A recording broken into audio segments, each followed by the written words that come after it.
اعلان بالفور 1917 یہودی آباد ہونے شروع ہو گئے، اور اصل میں اسی کے لیے خلافت کو منسوخ کرایا گیا۔ سلطان عبد الحمید، اگرچہ یہ ترکی خلافت جو ہے مرد بیمار کمزور، پھر بھی وہ مسلمانوں والا جذبہ اتنا تھا، انہیں بڑی سے بڑی رشوت پیش کی گئی تھی۔ ظاہر بات ہے یہودیوں سے بڑھ کر رشوت دینے والا کون ہو سکتا، جن کے ہاں ایسے بینکر ہوں جو 40 بلین ڈالر کا ایک چیک لکھ سکے۔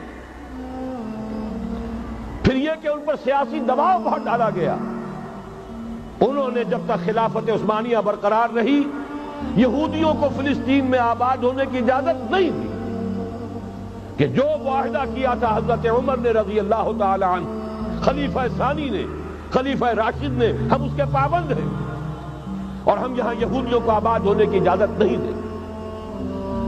لہذا انہوں نے اس خلافت ہی کا بستر طے کرایا، اس لیے کہ نہ رہے بانس نہ بجے بانسری، نہ مسلمانوں کی وحدت ملی کی کوئی علامت دنیا میں باقی رہے، اور نہ مسلمان کسی مسئلے پر جمع ہو کر کوئی موقف اختیار کر سکے۔ اعلان بالفور کے نتیجے میں آباد کاری شروع ہوئی۔ 1948 میں اسرائیل قائم ہو گیا، معجزہ ہو گیا۔ 1967 میں اس کی توسیع ہو گئی۔ اس میں ایک بات اور بھی عرض کر دوں، یہ سارا کس طور سے ہوا ہے کام؟ آپ نے زائنزم کا نام تو سنا ہے، صہیونی تحریک۔ خود اس کا جو بابا آدم تھا، آرڈر آف الومیناٹی، 1776 یکم مئی یہ نظام قائم کیا وائساپ نے، اور اس نظام کے تحت فری میسنری اور lodges of the great Orient قائم کیے گئے۔ یہ سارا ہتھ کنڈا وہ ابلیسی نظام، اس کی تفصیل ایک کینیڈین آتھر نے لکھی ہے کتاب میں، پاؤنز ان دی گیم۔ یہ سارا دھندا ایک شیطانی چکر ہے، ابلیسی چال ہے، اور اس کے ذریعے سے اسرائیل قائم ہوا اور اس کی توسیع بھی ہوئی 1967 میں۔ اب یہاں تک پہنچنے کے بعد ان کے پیش نظر بقیہ دنیا کی تسخیر اور اسے فتح کرنے کا معاملہ ہے، اور سب سے بڑھ کر اسلام کی بیخکنی اور اس کا راستہ روکنا، یہ ان کے پیش نظر ہے۔ یریدون لیطفئوا نور اللہ بافواہہم۔ صورت اس وقت کیا ہے؟ یورپ اور امریکہ سے آپ مشرق کی طرف آئیے، پہلے عالم عرب ہے، عرب مسلم ورلڈ۔ مجھے یہ کہتے ہوئے سخت دکھ ہو رہا ہے، پورا عالم عرب وہ فتح کر چکے، وہ عرب ممالک کے جو اسرائیل کے ساتھ کسی میز پر بیٹھ کر گفتگو کرنے کو تیار نہیں تھے۔ آپ دیکھ رہے ہیں کہ لائن لگ گئی۔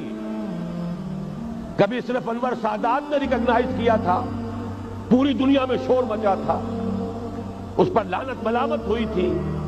اب تو ایک ایک کر کے، وہ شاہ حسن ہو چاہے شاہ حسین ہو، اب تو وہاں سے ویزے ختم ہو رہے ہیں۔ سعودی عرب اور امارات، انہوں نے جو کچھ کاروباری بندشیں لگائی ہوئی تھی وہ ختم کر دی گئی، ان میں نرمی پیدا کر دی گئی۔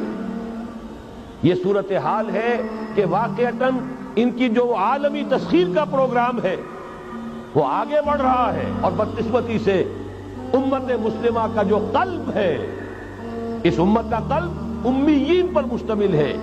هو الذی بعث فی الامیین رسولا منہم یتلو علیہم آیاتہ ویزکیہم الی آخر الآیہ۔ حضور بھی امی تھے، انہی میں سے تھے صلی اللہ علیہ وسلم، لیکن آج وہ قلب جو ہے عالم اسلام کا، وہ یہودیوں کے شکنجے میں کسا جا چکا ہے۔ اکثر وہاں کے جو حکمران ہیں، امریکہ کے ایجنٹ ہیں، اسٹوڈیز۔ یہ حالات جہاں تک عالم عرب کا تعلق ہے، تلخ حقائق ہیں جو بیان کر رہا ہوں، اس لیے کہ آپ کے سامنے رہنا چاہیے۔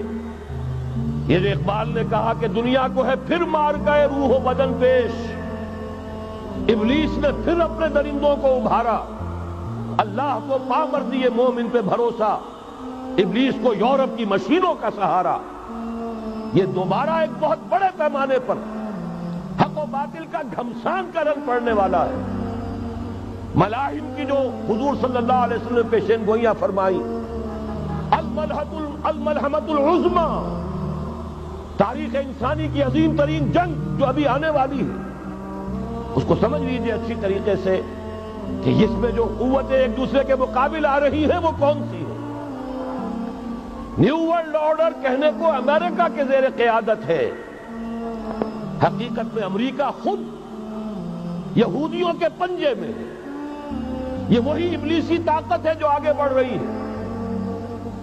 عالم عرب کو فتح کرنے کے بعد اب ان کے پاس اگلا عالم اسلام کا حصہ ہے، غیر عرب مسلم ورلڈ۔ ایران ہے، اس کے شمال مشرق میں ترکستان ہے، روسی اور چینی، مشرق میں افغانستان ہے، پاکستان ہے۔